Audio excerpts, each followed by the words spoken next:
Hello, my little guppies, my little members of the vinyl community.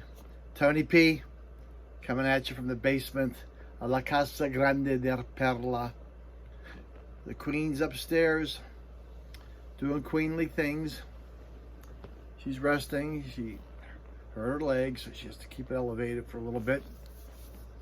She won't be doing any tap dancing, nor will we be doing our usual Sissy and Bobby songs from World War I, from Lawrence Welk, for those of you who remember.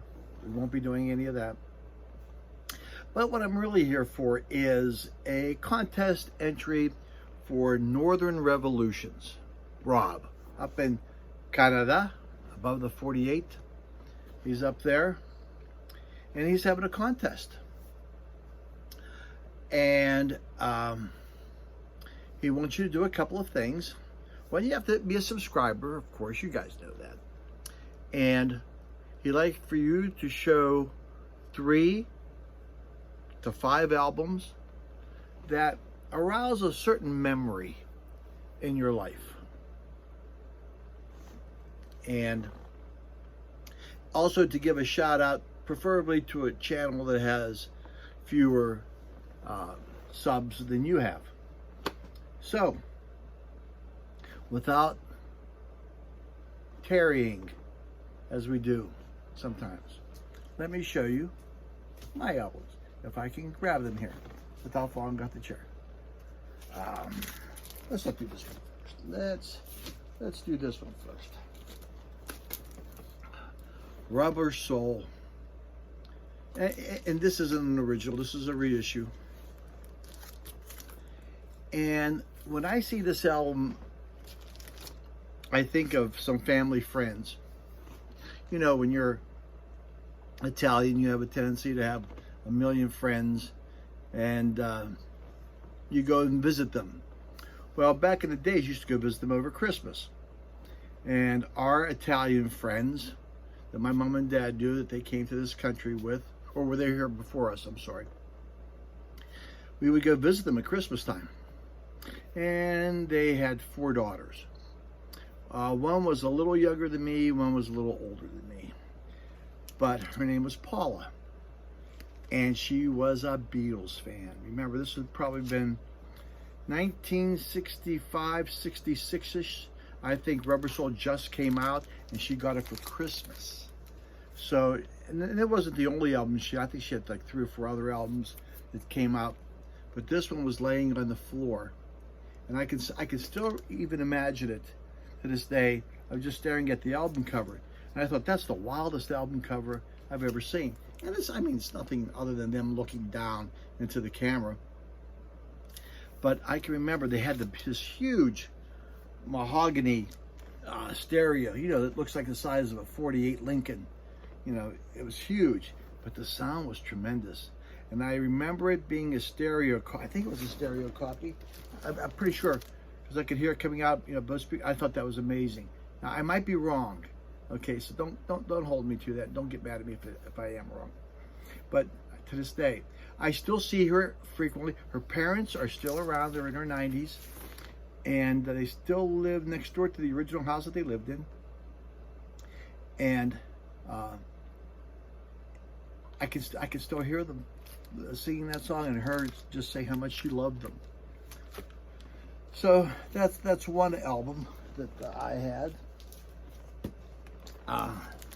The next one was, Mazzy showed this not too long ago, and boy, it did bring out the memories in me. He was playing Crimson and Clover, the long version.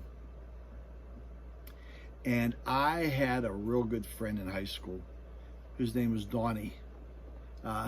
He's since passed away at a very early age. This guy was so musically inclined. He could sing anything, he could play any instrument. He taught himself how to play the piano, the organ, guitar. He was wonderful. And we were in a band together. I didn't stay too long. He stayed longer. They were a lot better without me. And they were called the Battalion. And we had a end of the year talent show at our school, and his band performed, and they did Crimson and Clover. And I was just in awe of him. He was a real good friend, passed away too young. The Crimson and Clover, the long version. It was so good. My buddy, Donnie Sagan. And those of you who've been, there's a bug. Know me, know that I was a teacher for 37 years. And I was fortunate to be one of those guys that when they student taught, they were able to stay close to home. I taught, as a matter of fact, at my wife's high school.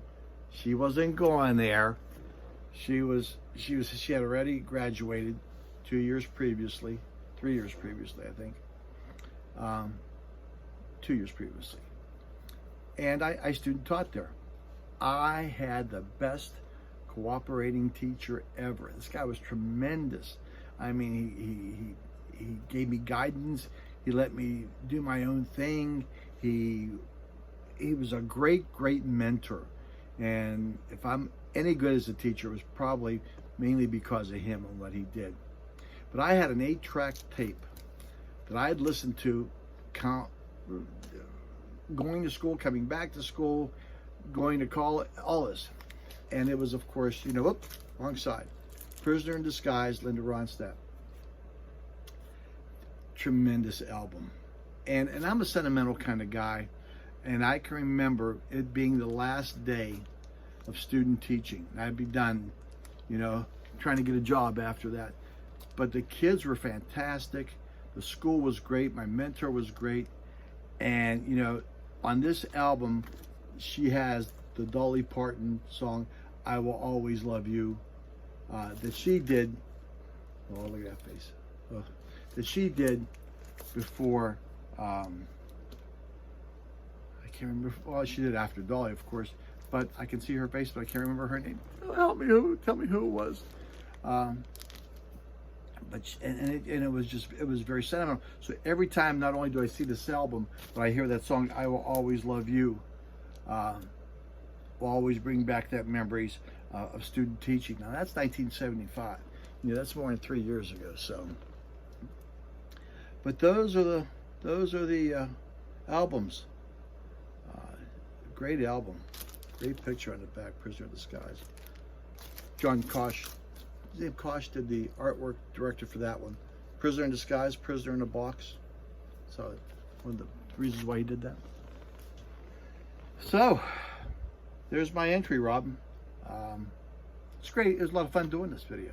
So I'll put the link to the guy I'm going to give a shout out to. It's Stoner's Stash Box. He has a couple less than I have. Great channel, great guy, does a lot of thrifting like I do. I'll put a link below. Please go see his channel. Give him some kindness, some love. Everybody could use a little bit of that these days. Be nice to one another, as they all say. Lazy dogs, Elliot says it, lazy dogs, be kind. TP signing off. God bless you. May all your records be flat. May your stylus run true. God bless you. Ciao. I know. Whitney Houston. Was it from the movie The Bodyguard? Jeez. Old age stuff. What can I tell you? Oh, almost lost my camera. Hey, see ya. Bye-bye.